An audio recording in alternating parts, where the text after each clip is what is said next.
Кәсіпкерлерді жан-жақты қолдау қажет. Ақтөбеде шағын және орта бизнес өкілдеріне арналған кеңес беру орталығы ашылды.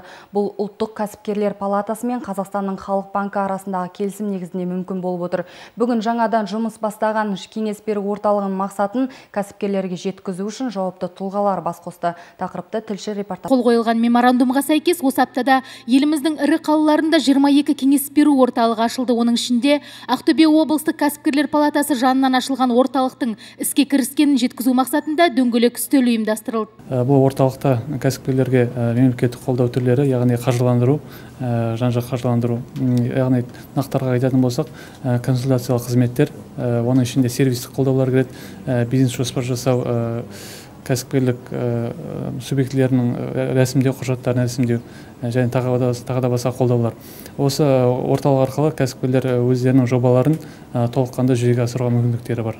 Бизнестің жол картасы 2020 мемлекеттік бағдарламасы аясында қолдауға ие болудың жолдарын, басқа да шағын және орта кәсіпкерлікке берілетін көмек түрлеріне қол жеткізу бағыттарын ақысыз түрде түсіндіретін кеңес беру орталығы кәсіпкерлерді қабылдауға дайын. Әсіресе халық банкі арқылы несие алу мүмкіндіктерін ұғынуға себепші болуға тырысатын мамандар кәсіпкерлердің мүддесі үшін жұмыс істейміз деп отыр. Конкретно действующие государственные программы, в частности, субсидирование ставки вознаграждения, гарантирование банковских займов.